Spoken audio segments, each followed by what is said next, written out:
Geneva میں 9 جون کو ایران امریکہ معاہدہ پاکستان میزبان ہوگا۔ وزیر اعظم شہباز شریف کا فیلڈ مارشل محسن نقوی اور اسحاق ڈار کو خراج تحسین۔ کہا یہ معاہدہ صرف 2 ممالک کا نہیں بلکہ امن اور مکالمے کی فتح ہے۔ فیلڈ مارشل نے جنگ بندی کے لیے شب و روز محنت کی۔ محسن نقوی نے امن عمل میں اہم ذمہ داریاں انجام دیں۔ اللہ نے پاکستان کو جو عزت دی تاریخ میں اس کی مثال نہیں ملتی۔ عالمی معاشی استحکام کے ثمرات ہر پاکستانی تک پہنچائیں گے۔ وزیر اعظم نے امن معاہدے پر قومی اسمبلی کی گیلری میں موجود ایرانی سفیر کو مبارکباد دی۔ انتہائی مثبت کردار ادا کرنے پر سعودی ولی عہد، امیر قطر، ترک صدر اور چین کے صدر کا بھی شکریہ ادا کیا۔ امریکی صدر ڈونلڈ ٹرمپ کا ایران کے ساتھ معاہدے کا اعلان۔ کہا ابنائے حرمز جمعے سے کھل جائے گی۔ نیتنیاہو کی مخالفت کے باوجود معاہدہ طے پایا۔ عظیم معاہدہ پورے خطے میں امن اور سلامتی لے کر آئے گا۔ ایران کو محدود سطح پر یورینیم افزودگی کی اجازت ہوگی۔ ایران نے امریکہ کے ساتھ امن معاہدے کی تصدیق کر دی۔ ایرانی وزارت خارجہ کے ترجمان اسماعیل بقائی کا کہنا ہے کہ معاہدے پر جمعے کو جنیوا میں دستخط ہوں گے۔ ہم ہر صورت معاہدے کی پاسداری کریں گے۔ لبنان میں جنگ بندی معاہدے کا حصہ ہوگی۔ لبنان کی خود مختاری کا احترام کیا جائے گا۔ اسماعیل بقائی نے واضح کیا کہ امریکہ اور اسرائیلی جارحیت سے ہونے والا نقصان کبھی نہیں بھولیں گے۔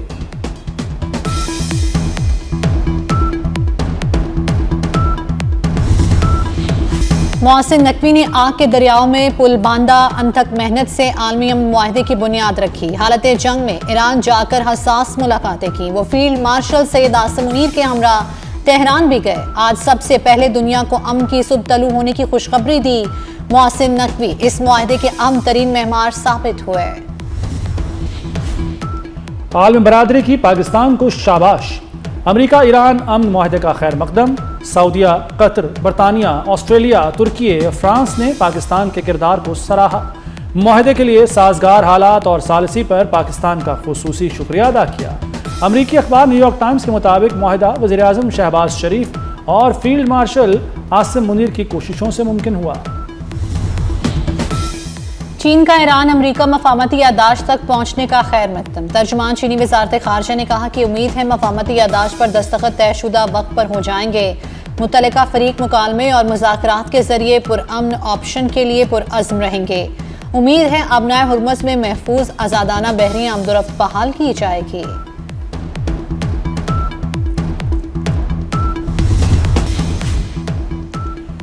وزیر داخلہ محسن نقوی کا فیلڈ مارشل کو زبردست خراج تحسین۔ کہا فیلڈ مارشل سید عاصم منیر نے تاریخ رقم کر دی۔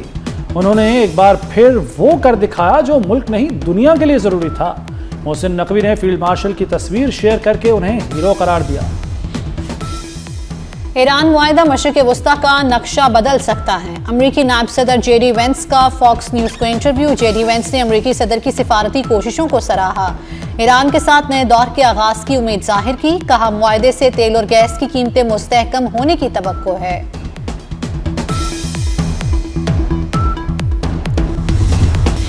اسپیکر ایاز صادق کا وزیر اعظم کو کامیاب مذاکرات پر سلام۔ فیلڈ مارشل عاصم منیر اور اسحاق ڈار کی کوششوں کو بھی سراہا۔ اسپیکر نے محسن نقوی کی خدمات کو سراہا، مبارکباد دی۔ ایاز صادق نے کہا کہ پاکستانی قیادت نوبل انعام کی مستحق ہے۔ وزیر دفاع خواجہ آصف نے وزیر اعظم اور فیلڈ مارشل کی مسلسل محنت کی تعریف کی۔ امریکہ ایران معاہدے پر ایرانی عوام کو بھی مبارکباد دی۔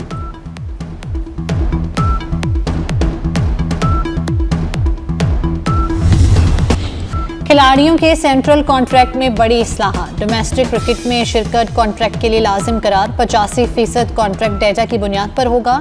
ٹیسٹ کرکٹرز کے لیے اضافی مراحت کا اعلان۔ پرانے اے بی سی اور ڈی کیٹیگری ماڈل کے خاتمے کی تجویز۔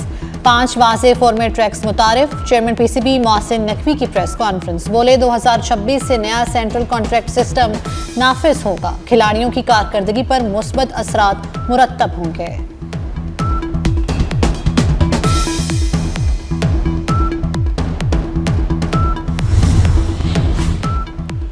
محرم الحرام کا چاند نظر نہیں آیا۔ یکم محرم 17 جون بروز بدھ ہوگی۔ یوم عاشور 26 جون بروز جمعہ ہوگا۔ چیئرمین مرکزی رویت ہلال کمیٹی مولانا عبدالخبیر آزاد کا اعلان۔ محرم کے چاند کی رویت کے لیے بادشاہی مسجد میں مرکزی کمیٹی کا اجلاس ہوا۔ ملک بھر سے زونل کمیٹیوں نے شہادتیں ریکارڈ کرائیں۔ مریم نواز کی کمشنرز اور ڈپٹی کمشنرز کو محرم کے دوران ہر وقت فیلڈ میں رہنے کی ہدایت، جلوسوں کے راستوں پر فل پروف سیکیورٹی اور بہترین انتظامات یقینی بنانے کا حکم۔ حکومتی سطح پر پانی اور شربت کی سبیلوں کے انتظامات کی بھی ہدایت۔ وزیر اعلیٰ نے کہا کہ عوام نے پہلی بار صاف ستھرا پنجاب دیکھا، تمام محکمے بہترین ہم آہنگی کے ساتھ کام کر رہے ہیں۔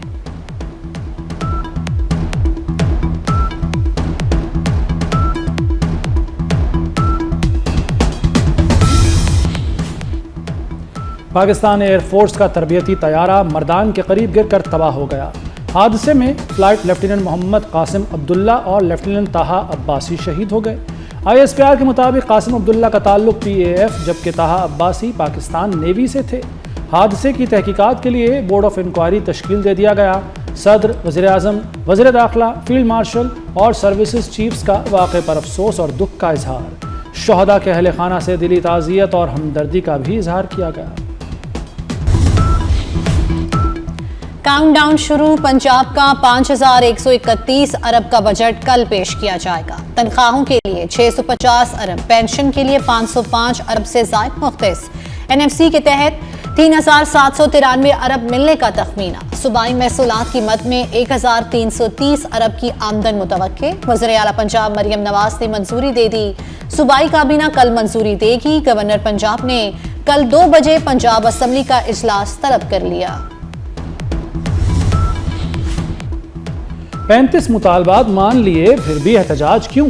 وفاقی وزیر پارلیمانی امور طارق فضل چودھری کا سوال۔ کالعدم جوائنٹ ایکشن کمیٹی کو تشدد اور انتشار چھوڑنے کا مشورہ۔ کہا مہاجرین کی 12 سیٹوں کو کمرے میں بیٹھ کر ختم نہیں کیا جا سکتا، یہ معاملہ آئینی طریقے اور بات چیت سے حل ہوگا۔ پاکستان کی سفارتی کامیابی پر یوم تشکر کا اعلان۔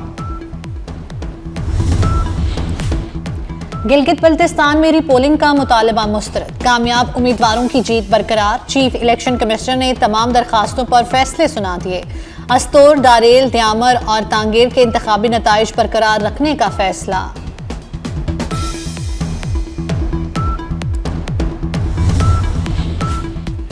شرح سود 11.50% پر برقرار رکھنے کا فیصلہ۔ اسٹیٹ بینک آف پاکستان نے مانیٹری پالیسی کا اعلان کر دیا۔ مرکزی بینک کے مطابق آئندہ مہنگائی میں کمی کی توقع ہے۔ سونے کی اونچی اڑان، ایک دن میں بڑی چھلانگ۔ فی تولہ سونا ایک ہی دن میں 10,800 روپے مہنگا۔ فی تولہ سونا 4,55,136 روپے پر پہنچ گیا۔ فی تولہ چاندی 230 روپے اضافے سے 7,509 روپے پر پہنچ گئے۔